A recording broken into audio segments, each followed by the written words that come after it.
I am very much disturbed right now and I want you guys to watch this video till the end.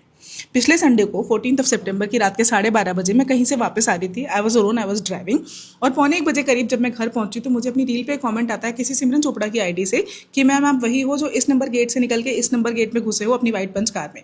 And initially I thought it's some female follower जिसने मुझे spot किया, text किया, जो कि होता रहता है मेरे साथ। तो मैंने उसमें नॉर्मली कमेंट कर दिया कि आपने इतनी रात में मुझे कैसे पहचाना। तो which the reply I got was कि मैम पुलिस की नज़र बहुत तेज होती है, डीएम में बात करें। And I was shocked. मुझे उस टाइम रियलाइज़ हुआ कि एक पीसीआर वैन थी जो मेरे आगे पीछे 1-2 चक्कर काट रही थी। एंड मुझे एकदम से डाउट हुआ कि ये शायद वही बंदा है। मैंने उसको ऐड किया एंड आई टेक्सटेड हिम कि आप कौन हो और मुझे क्यों मैसेज कर रहे हो। तो विच ही रिप्लाइड कि मैं पीसीआर में बैठा हुआ पुलिस वाला हूँ, आप मेरे आगे से निकले, देखते ही आप मुझे बहुत अच्छे लगे, इसलिए मैंने आपकी गाड़ी के नंबर से आपकी पर्सनल डिटेल्स निकाली, आपका इंस्टाग्राम ढूंढा and because I couldn't message you मैंने आपकी रील पे कमेंट किया। And I was so shocked ये सोच के कि एक पीसीआर वाला जिसको कि गवर्नमेंट ने हमारी सेफ्टी और सिक्योरिटी के लिए अपॉइंट किया है, वो इस तरह से मेरे लाइव मूवमेंट ट्रैक करके मेरी पर्सनल डिटेल्स निकाल के मुझे इस तरह से मैसेज कैसे कर सकता है।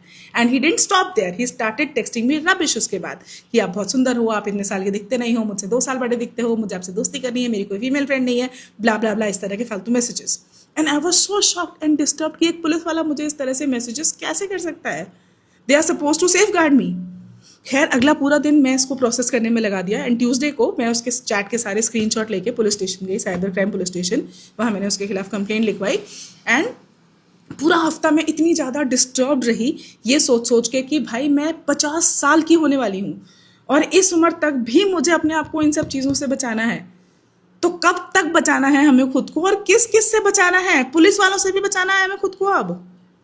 खैर उसके बाद 8-9 दिन बाद आज पुलिस वालों ने उसको ट्रेस कर लिया और मुझे बुलाया स्टेशन पे, उसको भी बुलाया और हमें कंप्लेंट के साथ एसएचओ के सामने पेश किया।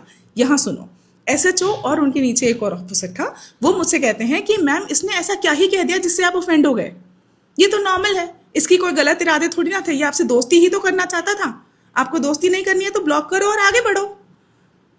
आई वॉज शॉक्ड, ये किस तरह का अप्रोच है? पुलिस वाले मुझसे ये कह रहे हैं, वो मुझे ये कह रहे हैं कि हम तो अपनी बहू बेटियों को भी यही कहते हैं कि ऐसे मैसेजेस को ब्लॉक करो और आगे बढ़ो। आपके 2 लाख फॉलोअर्स हैं, उसमें से कोई 2-4 तो ऐसे निकलेंगे ना।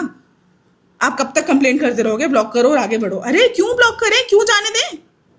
इस उम्र तक आते आते भी मुझे ये सब चीजें झेलनी पड़ रही हैं, तो जवान लड़कियों का क्या हाल हो रहा होगा। मैं उस बंदे की आईडी रिवील नहीं कर रही हूँ यहाँ पे बिकॉज उसके अगेंस्ट तो मैंने कंप्लेन करा ली है।